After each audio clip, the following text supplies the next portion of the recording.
afternoon. Welcome to the 2021 RISE webinar series. Today is our first webinar. We'll be listening to Andrea McKay-Mason from Fisher River Cree Nation, and she'll be doing her presentation on composting at Charles Sinclair School in Fisher River.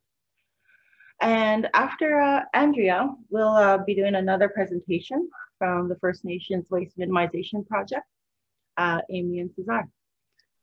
So welcome everyone.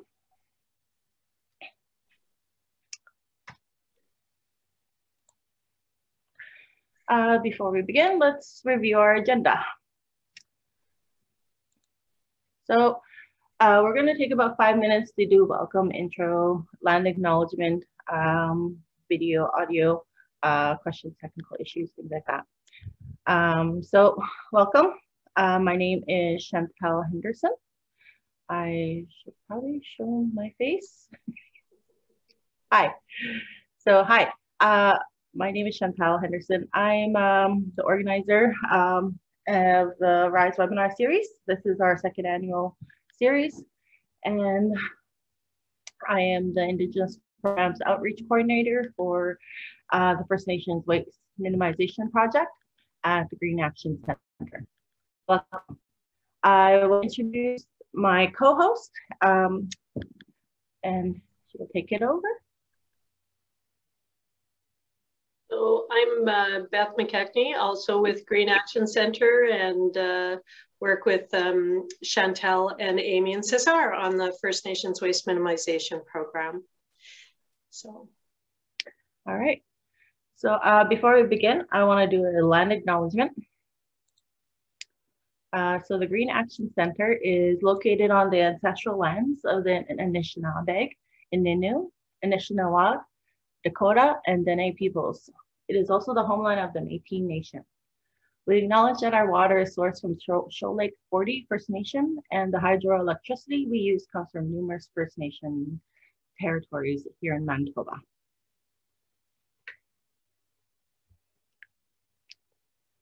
Take it away, Beth. Can you click down to the chat function thing? The slide with the chat function. So I imagine at this point, last year when we did the first webinar series, we had to explain a lot of stuff because Zoom was still pretty new to people, but I'm imagining that everyone has lots of experience with Zoom or other types of webinar and meeting online software now. But if you're not familiar with the chat function, we're going to keep everyone with a webinar, your video off and your sound off. But you can, and we welcome you to introduce yourself on the chat feature. The key thing is to make sure that when you go to send a message that you send it to all. You do the, find the chat feature along the bottom of the screen and then left click to open it up and click the drop down arrow on the side and choose all panelists and attendees. And then you just enter your text and hit return to send. And that's it. So if you have any questions or to introduce yourself, feel free to use the chat feature. Yeah, you're welcome to say hi and where you're from, what community. As with most Zoom webinars, we have muted the video and audio for all attendees. Only the panelists and hosts will have access to voice and video control. As Beth mentioned, there's questions, technical issues, send it in the chat box. So we'll move on. First introduction, our speaker today is Andrea Mason. Andrea is originally from Pine Creek First Nation and married into Fisher River Cree Nation 20 years ago and has called it home ever since. She has a passion for youth and being an advocate on their behalf. She recently graduated with a BA and is currently working on a Bachelor of Education degree through University College of the North with a specialization in counseling. She is a proud mom of 6 sons and 4 grandchildren. With the birth of her youngest son and the births of her grandchildren, she knew she wanted to make a difference for them in this world. She told herself that she knew she could not sit back and do nothing while our Mother Earth suffered.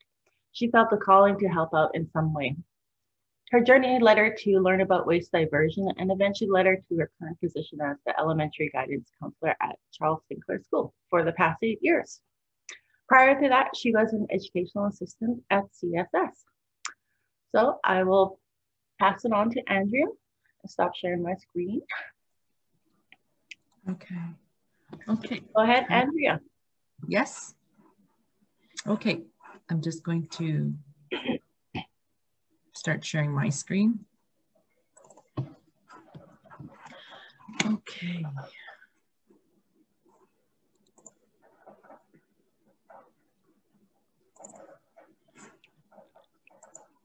Okay. So when I was asked to do this, I was a little bit nervous about it, but excited at the same time. Can everybody hear?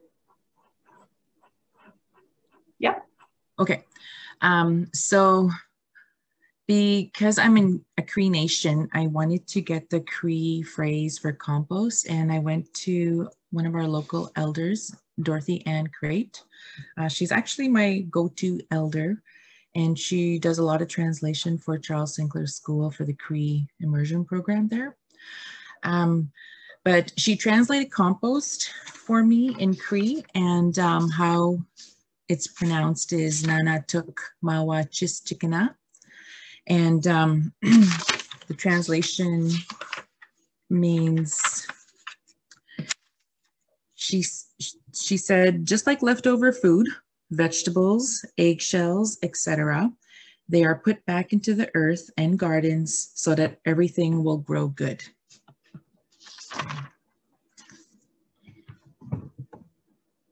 Okay, so what I'm going to be covering is just a little bit about myself, but I know that Chantal pretty much said most of it, and I want to talk a little bit about the community and the recycling program and my focus, and then recycling and composting in Charles Sinclair School. So Fisher River has been my home for the last 21 years. I took, as soon as I came to Fisher River, the people were really welcoming and friendly, and so it made it easier to make it my home. So I sit on a few of the committees within the community, including the recycling team. It's a new committee, maybe the last 3 to 4 years. The picture that you see here is my granddaughter, Benesi, and my youngest son, Dalton. Since COVID hit last March in 2019, we did a lot of, we spent a lot of time outdoors, and we have a really big yard and we wanted to just plant trees. So I wanted to take pictures. I'm going to take pictures throughout the years and just to see the growth in all 3 of them with this tree. We actually did a lot of trees, so that's just one of the trees. Okay, so I do work at Charles Sinclair School in the elementary guidance area. And I work with the pre-K to grade 6 and in the guidance area. So I feel like I can reach the whole student body that way, and I like that. I instruct lessons on social emotional learning with units on skills for learning, empathy, emotion management, friendship skills, and problem solving. And just recently we added a green team to the committee in the school. So I've been talking a little bit about getting into the composting and the recycling more with the students. Okay, I'm just gonna grab some water. So Charles Sinclair School, we refer to it as CSS, is in the heart of Fisher River Cree Nation. And Fisher River is located approximately 220 kilometers north from Winnipeg, Manitoba. The population of Fisher River is 4,081. And On reserve is 1,498, and CSS has 308 students from pre-K to grade 6. So recycling in the community. Fisher River Cree Nation teamed up with Green Action Center in 2019, I believe, maybe sooner, to help get our recycling going within the community after a failed attempt back in 2009. I know for the failed attempt back in 2009, there was mention that one of the biggest challenges for them was taking the recyclables away from the community. And recycling bins for Fisher River organizations have been ordered from the Canadian Beverage Container Recycling Association to help get our recycling going within the community. And collapsible recycle bin bags were also ordered for community households. This is an image of one of the sheds at our landfill site with the recycling program going in there. Okay. So we wanted to create awareness within the community.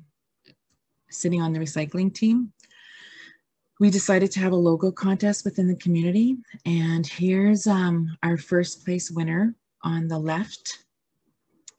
And the the second place winner on the right.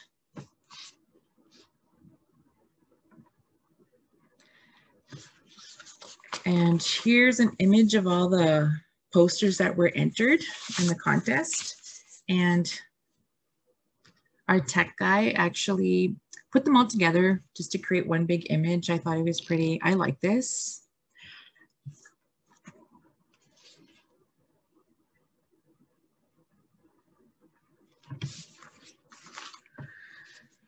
Whew.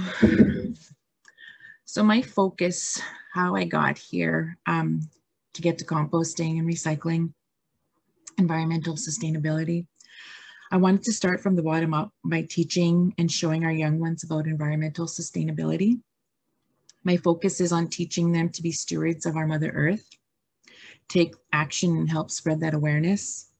The youth are my passion, and as a future educator, I felt the need to teach them about respecting our Mother Earth, to take care of her, keeping her clean by not throwing trash on the ground. Teaching them young was my focus. I thought, okay, I can reach the student body of 308 students and teaching them.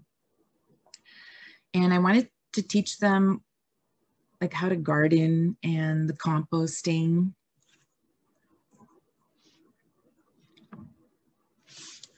So gardening at Charles Sinclair School.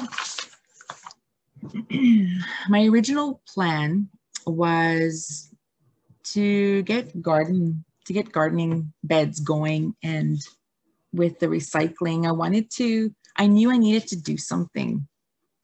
So in March of 2019, we applied and received a grant from RISE, Green Action Center, to help our school build on sustainable development. The industrial arts teacher from the high school offered to build our huge garden beds for us at no charge. Due to COVID, the students were unable to help with the beginning stages of the garden beds and the gardening. However, with spring coming up in gardening, I know that a few of the teachers in grade 3 have already started their gardening in their classroom. I know they're going to be transplanting their, I don't know if it's flowers and what kind of vegetables they have growing, but they want to transplant them into these flower beds. Okay.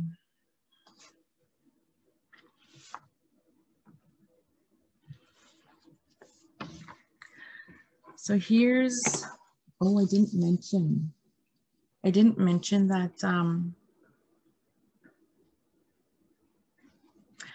where we put our garden beds, we wanted to put them somewhere where they could get tended to throughout. And with a lot of communication with my principal, we decided, okay, well, let's put them in between the teacher units, because I know there's some outdoor faucets there so they can get watered. Here's an image of the beginning stages of the tomato plants on the left. And then on the right, as you can see, throughout the summer, I would go to check up on it and take some pictures of the stages of our plants. And here's a picture of our tomatoes growing nice. Okay. Now, here's another picture of, on the left is our carrots. I didn't have a green thumb till now. And when we put the carrots in, the carrot seeds, I wasn't sure how far apart to put them, but both the principal and I, put the carrots down. As you can see them on the left side, you can see them coming up. And with the image on the right, it was just like overflowing with carrots. Okay, here's another image of our baby carrots. We got a lot of baby carrots. We actually let the staff know that if they wanted to, the ones that were staying in the teacher units or even throughout the day, we let the staff know that there was some carrots there that they wanted to grab some, they can go and help themselves. And they were really good too.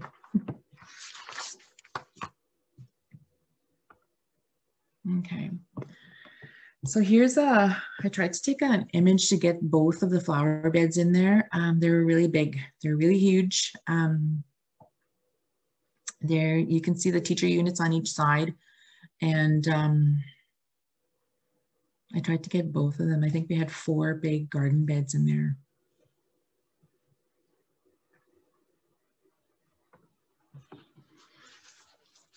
So composting and recycling at home. Okay, so I originally tried to compost at home for a couple of years with many failed attempts. I would keep my homemade compost bins or my homemade compost pails outside on my back step. And there would be some animals or something getting into them. And I finally figured it was foxes getting into them. They would just come in and just take the lids right off and just help themselves and make a big mess. And it was hard. It was hard to do, hard to keep up. So my son Darian actually noticed how much I would keep trying. And he says, okay, Mom, I can help. So now we both sit on the green team at Charles Sinclair School because he's also an employee there. And we want to help promote sustainability. I knew I wanted to make a change and help, but at first I was really unsure what to do because I wasn't sure of how much of the vegetables or fruit or what exactly needed to go in there. But we do practice recycling at home, and with reusables, we use reusable water bottles, sandwich containers. We try not to use too much plastic.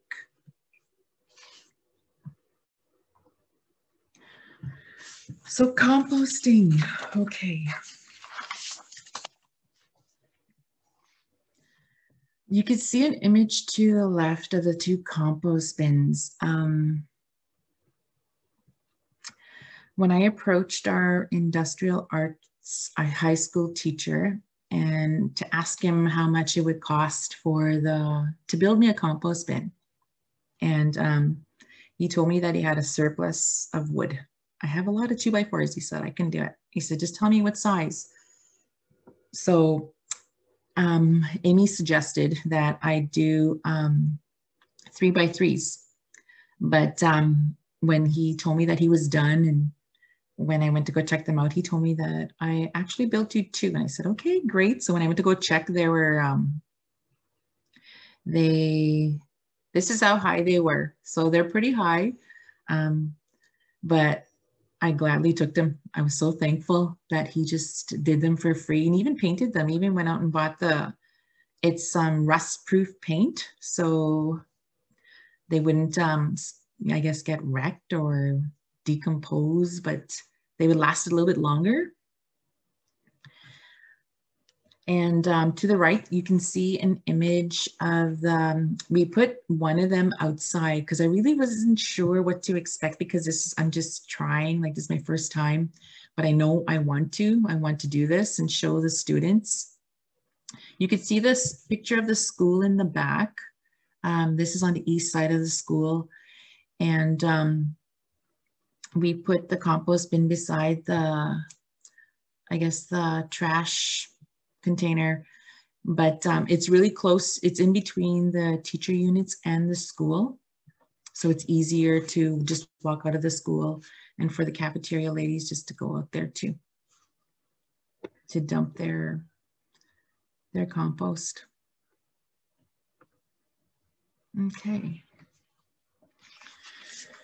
Okay, so Amy from Green Action Center has supplied CSS with some of the small composting pails that you can see in the image on the left is a green pail, and some of the tools to help us with the beginning stages of composting. I placed the pails in central locations of each side of the school, and one in the cafeteria and one in the staff room as well. To the right, you can see an image of my grandson, Caleb, who is also a grade 6 student at CSS. On this day, he helped me dump the compost into the compost bin.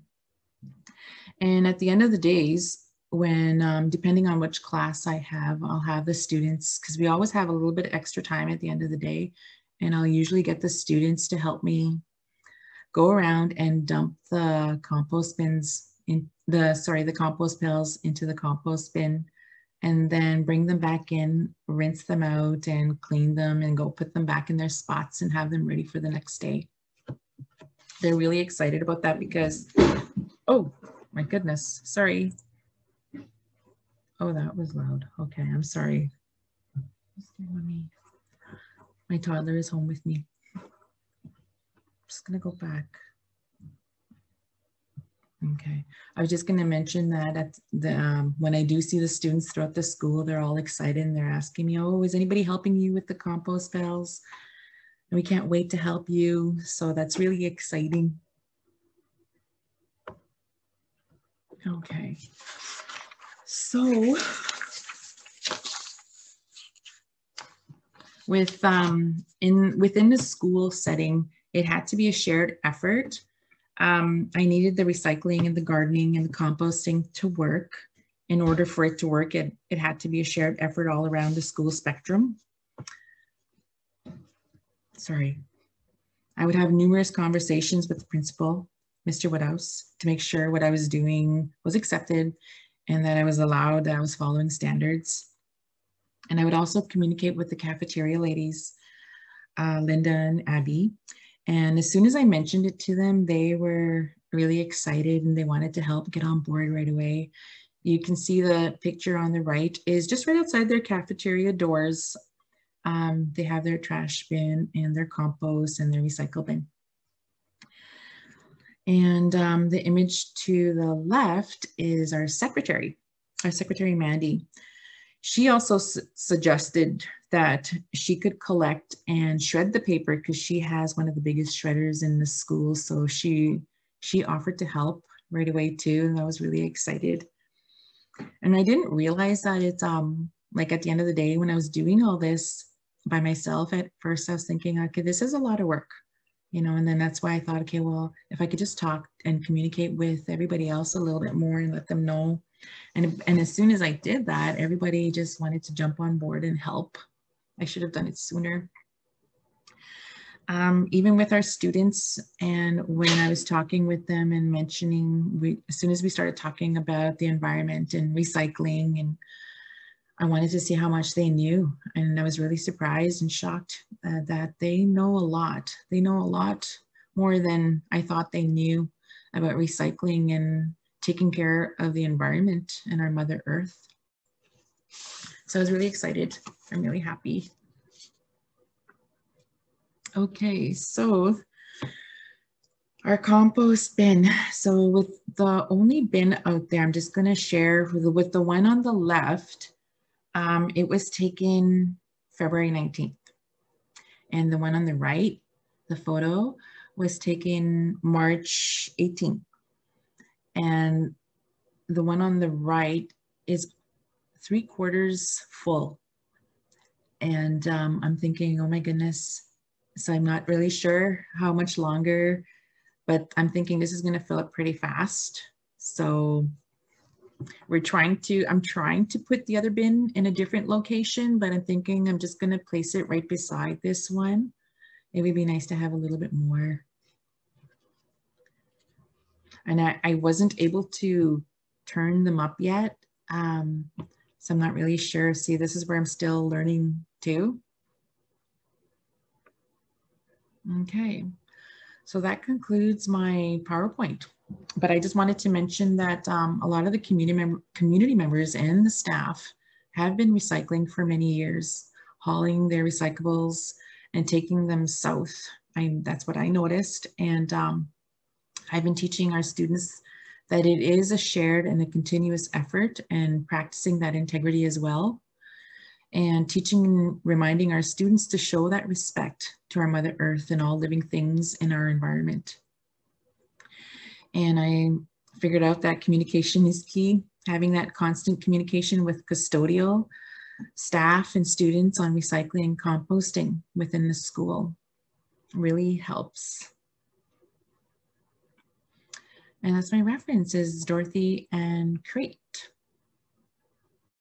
And that's my presentation. Thank you.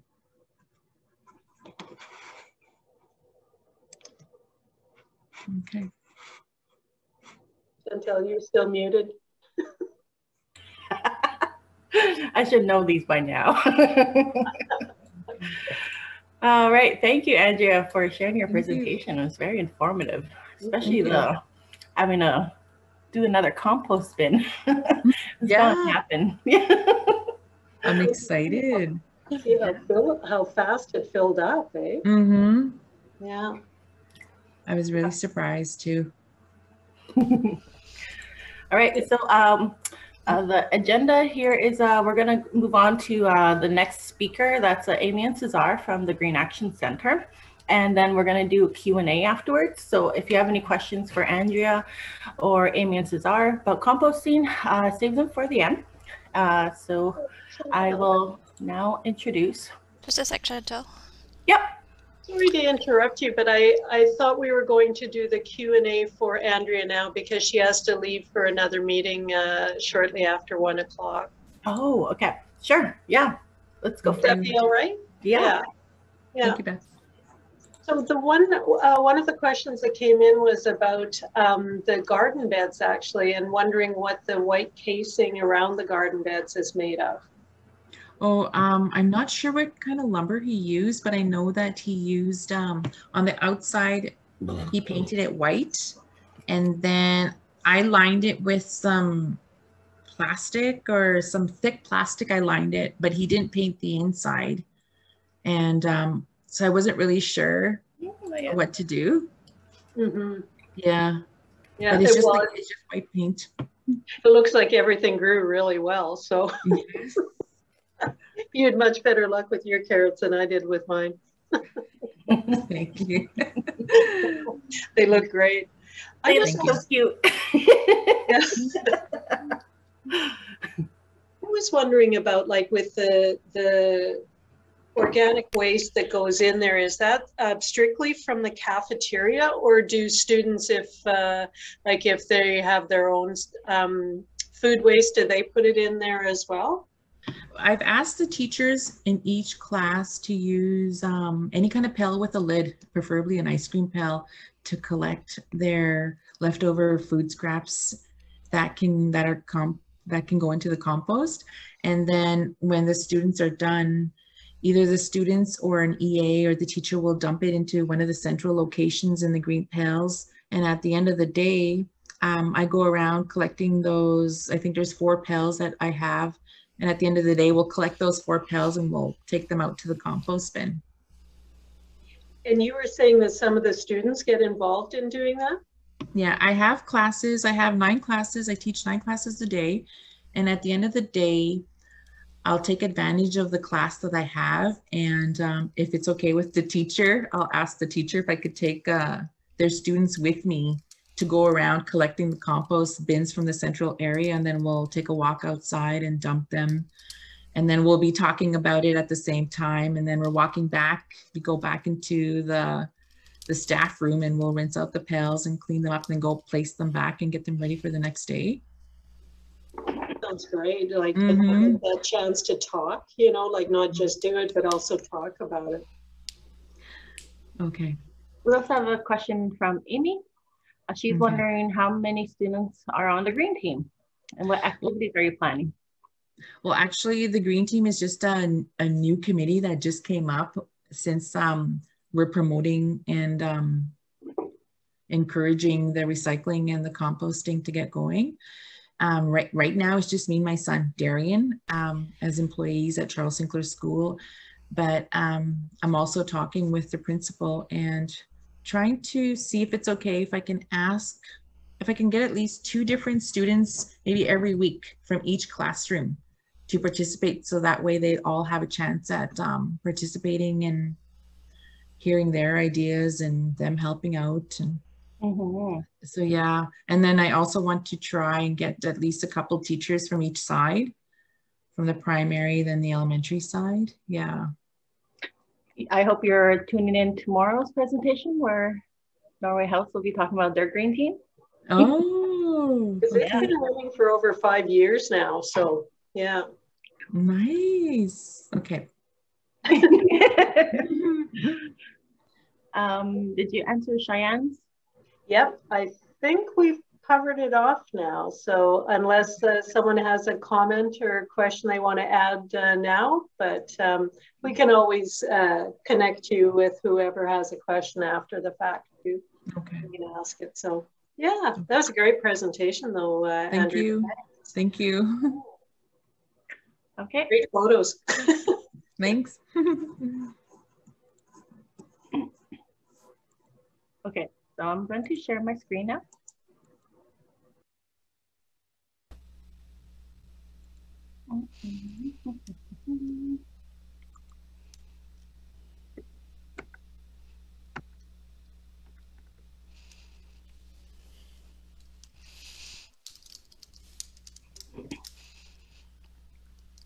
Okay, so our next presenter is Amy Smith.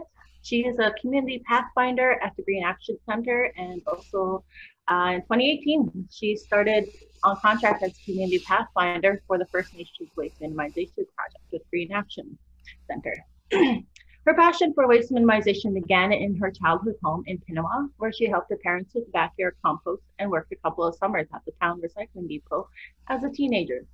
She completed a Master's of Natural Resource Management from the University of Manitoba.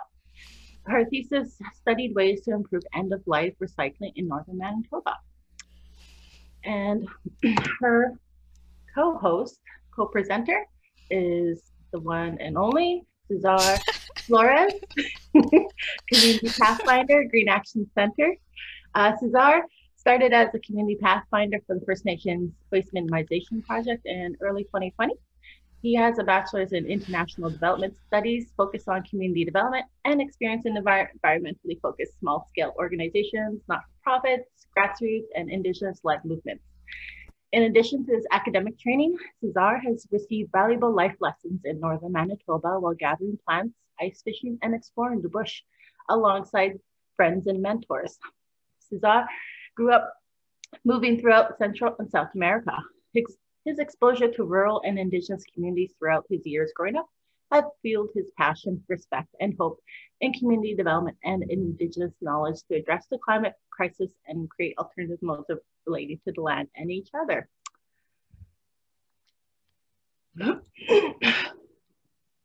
So, Amy, Cesar, take it away.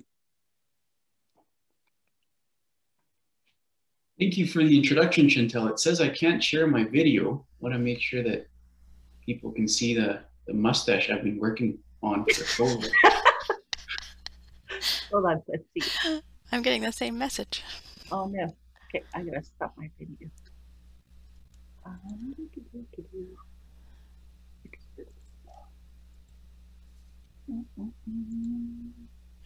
There we go. Go ahead. Take it away. Perfect. Thanks. Thank you, Chantal. Okay, I'm going to share my screen here. Cesar and I are going to share a little introduction to composting, talk about why you might want to compost, and a couple of the different types of composting. Oops, this is the end of the presentation, so I'll stop and get to the beginning.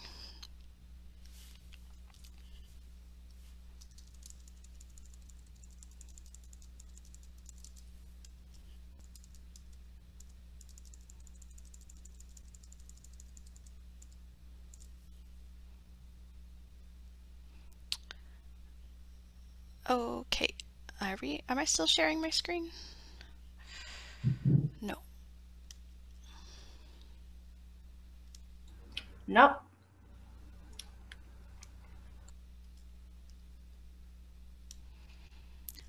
I think I am now. There we go. Yeah, so we're just going to do a little introduction to composting, talk about why you might want to compost, and a few of the types of composting that are out there to try. First, I just want to encourage everyone that composting is easier than we think. It just kind of happens naturally, like a tree branch breaking down in the forest. But there are things that we can do to make it go faster, or to have a better nutrient combination in our compost.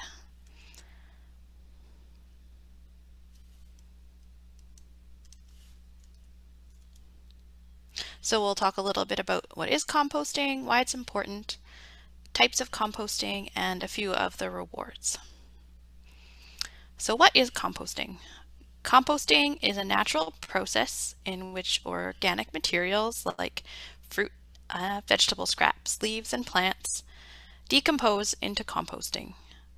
Compost isn't soil, but it's a rich fertilizer or soil amendment that you can add to soil to increase the nutrients and food for your plants that you plant in your soil. So this slide shows a bunch of the different insects and microorganisms that are involved in the composting process. You can actually think of composting as a small animal farm for all these different small animals that live around us. So it's the animals that are doing the work to break down the food scraps into compost. Why would you want to compost?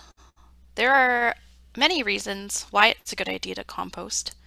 A big reason why we should compost is to reduce pollution and greenhouse gases. In the average household, about 50% of our waste that we send to the landfill is compostable. For example, 1,000 people would create about 50 polar bears worth of organic waste each month. So that's a lot of space taken up in the landfill every month. In addition, when compostable materials are placed in landfills, methane gas is created. Methane is a greenhouse gas that's 25 times more powerful than carbon dioxide, and this contributes to climate change. So why is methane produced in landfills but not in our compost bins? This is because there's no oxygen present in a landfill. We put garbage in our garbage bags and it's squished under many other garbage bags. So the microorganisms that I showed on the last slide, they can't survive without oxygen. So they're not present in landfills to decompose the organics. But instead you find different kinds of bacteria that can live without oxygen. These are called anaerobic bacteria. When these bacteria break down compostable material, they create methane. By keeping food scraps out of the landfill, we help to reduce climate change.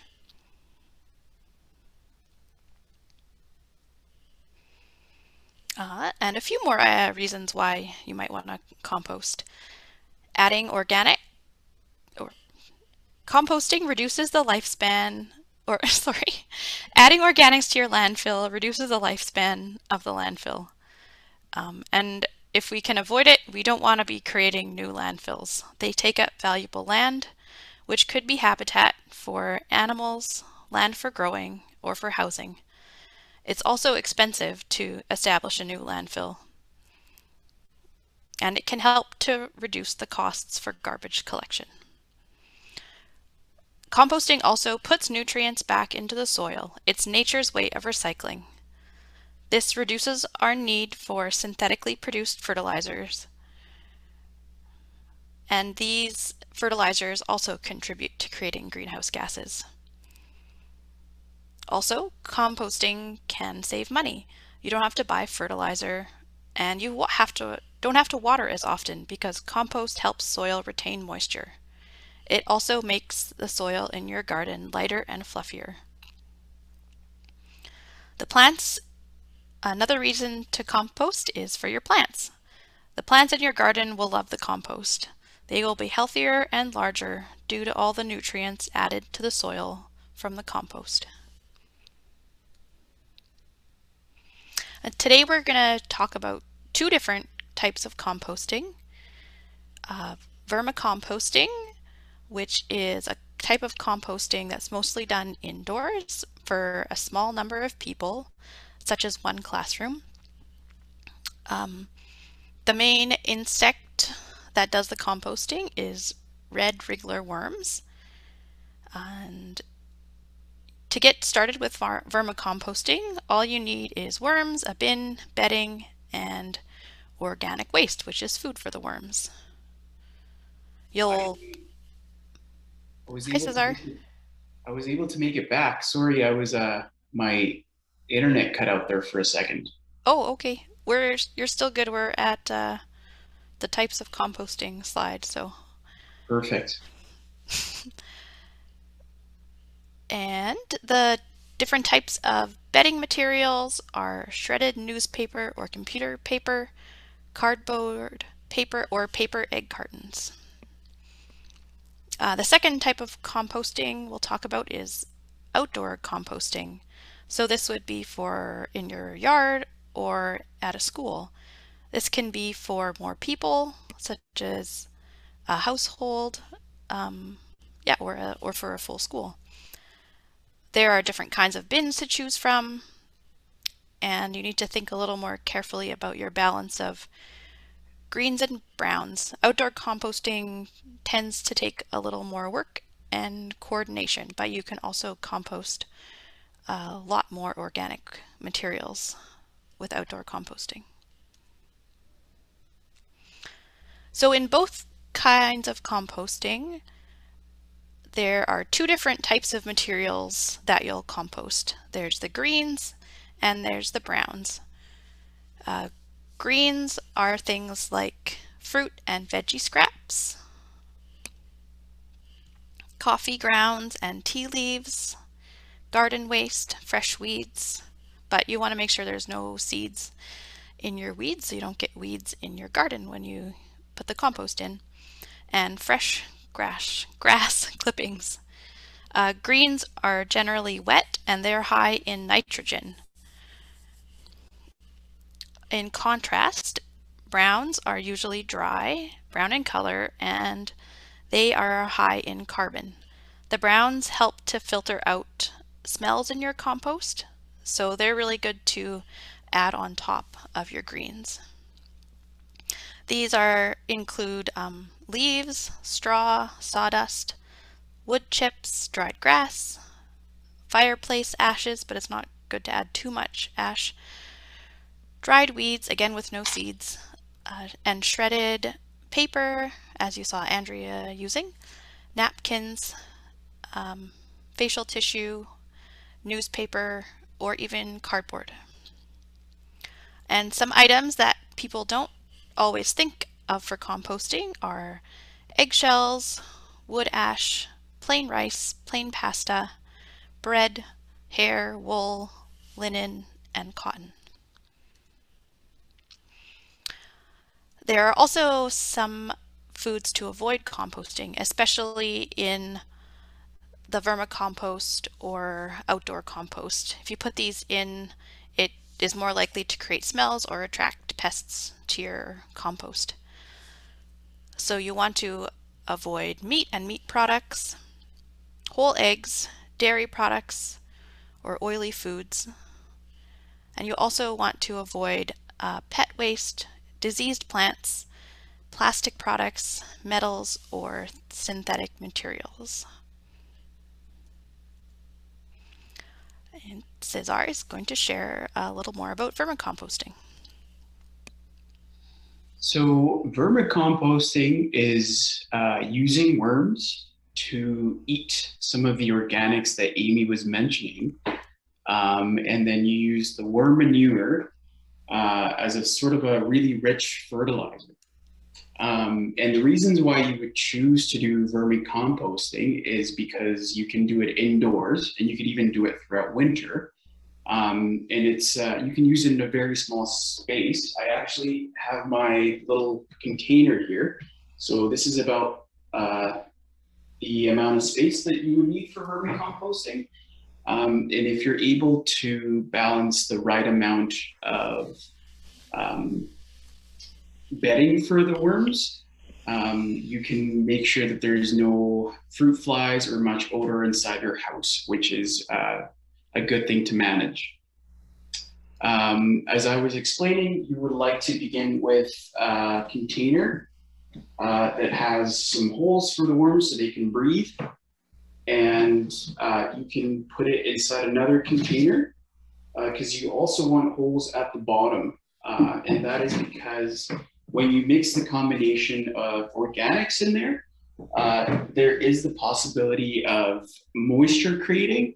And that means that you don't want to drown the worms if that moisture becomes too much. So you want some of those holes to be able to drain some of the water away. Just a heads up, Cesar, we only have 5 minutes left. Okay, sounds good. So then maybe I'll just finish the vermicomposting and then we can choose where we want to go. Yep, sounds good. So feeding the worms, that you can do about once a week or once every 2 weeks. And before you're adding food into the bin, you can open up the bin and see if there's any food that hasn't been eaten. So in the picture on the right, you would be able to see that's food that's not been processed by the worms yet. And food that has been processed by the worms looks like some dirt or very, very rich black manure. And a good rule of thumb is that you would like to begin placing food in different areas of the bin as you go. So that way you can sort of see where the worms have been and where you would want to put some of the food next. So harvesting the compost, this is a really fun activity if you have kids or you want to do it in your classroom. There's different ways of doing that. One of them is moving the food. So you start feeding your worms in one corner of the compost. So that means that all the worms are going to move to that area. So then once you can dig in and you begin to notice that there's a large population of worms in one corner, then you can gently take the fertilizer in one other corner. You can also use a light method, and the worms don't like bright lights. So if you shine a light in one side, then that would make the same, that would cause the worms to move to the other end of the bin. Or you can just dump and sort them and just remove the worms from their home.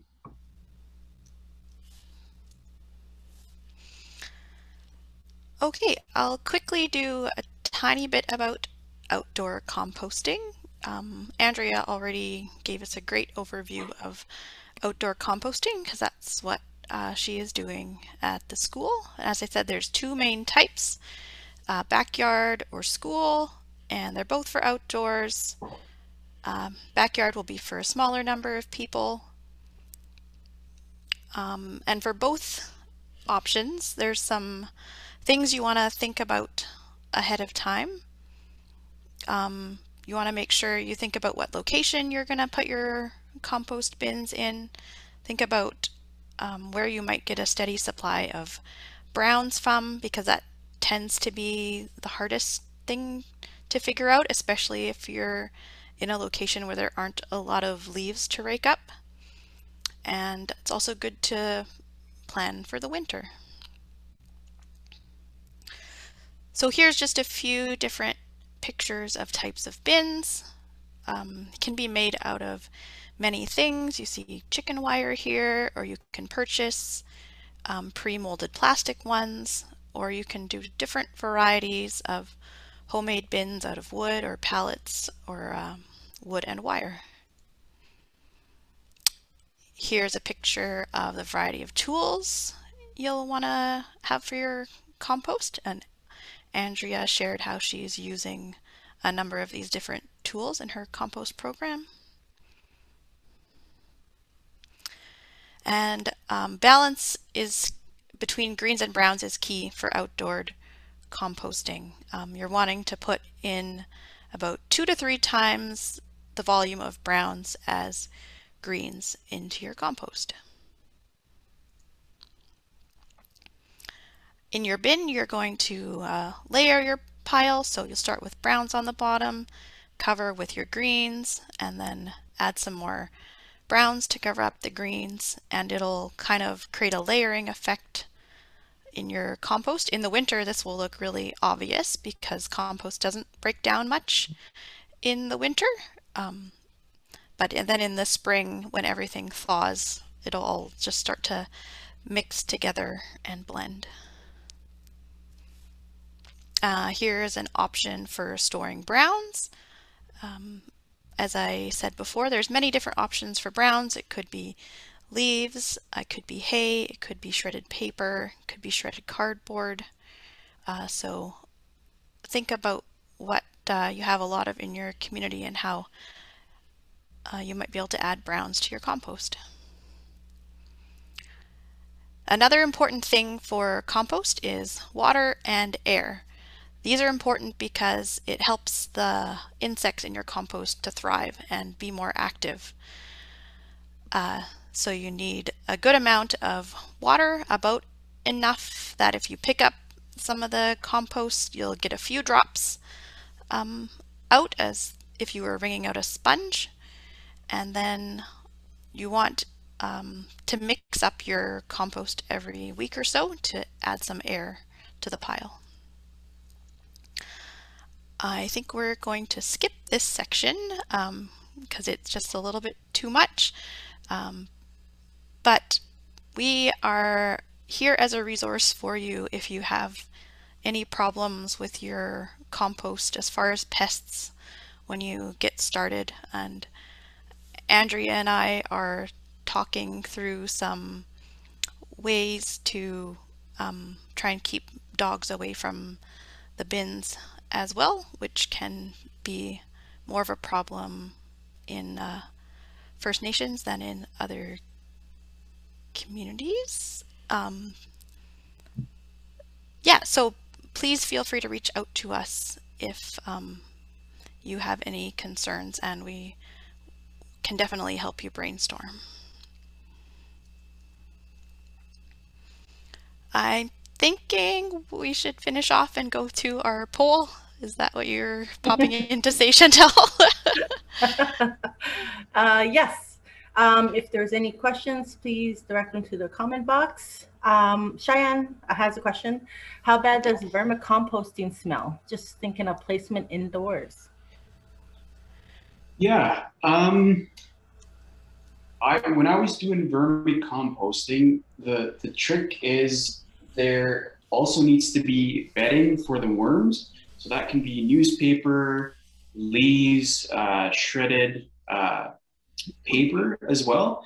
So when you're mixing in your new food, then you want to make sure that you cover it with the food that's already been eaten by the worms and some of that new bedding.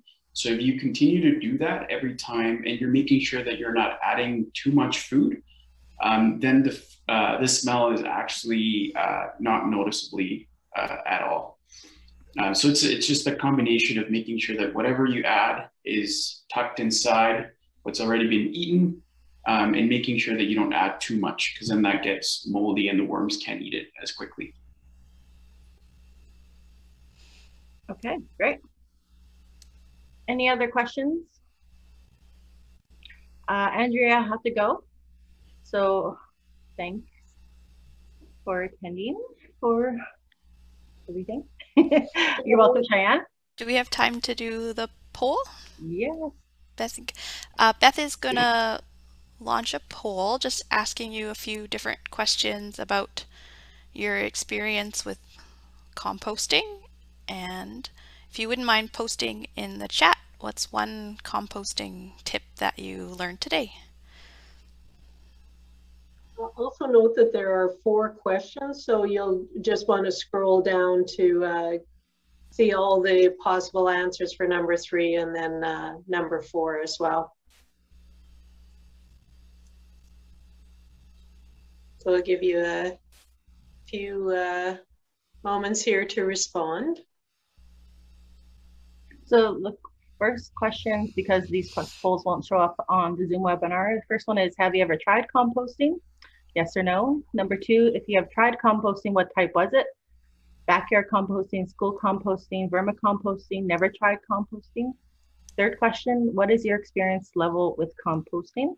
None, tried it once, beginner, experienced.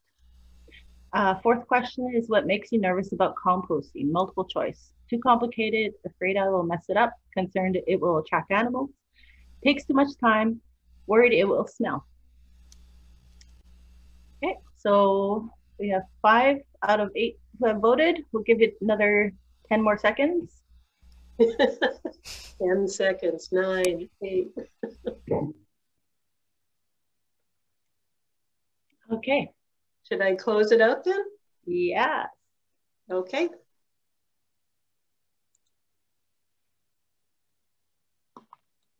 Can everyone see the results? Yeah. Yeah.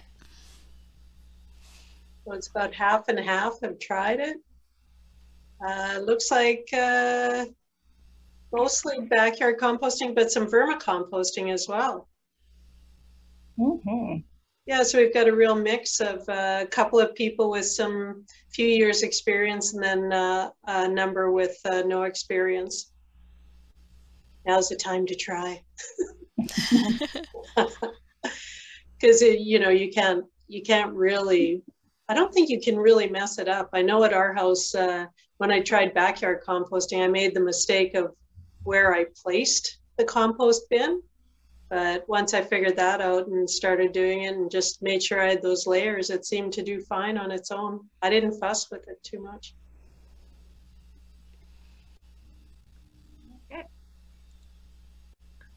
Okay. So that basically concludes our presentation. I just wanted to note that there are 5 more webinars coming up. So tomorrow is our next webinar, Wednesday, March 24th from 4 to 5 p.m. This is where the Helen Betty Osborne and Nunu Education Resource Center up in Norway House will talk about their green team and school garden. Flora and Robert Rideout, who are teachers at the school, will discuss that presentation, and Doug Braden will talk about the school garden. On Thursday, we have a waste audit demo with Joseph Sarah Goubert from here at the Green Action Center. And that will be Thursday, March 25th from 11:30 a.m. to 12:30 p.m. So join in if you are interested in getting your school started with a waste audit demo. There is webinar number 4 In a couple of weeks, the Climate Action Panel with a variety of special guests. So Wednesday, April 7th from 4 p.m. to 5:30. And then we've got webinar number 5, Thursday, April 8th from 12 to 1 p.m. Outdoor Education in Ways to Capital with Eric Mintup. We have a 6th webinar. We're still confirming the dates with Dr. Alice Wilson on land-based education. So we will update that when we know. So other than that, I want to say thank you and for coming in, and have a good day. We hope to see you at our next webinars. Bye.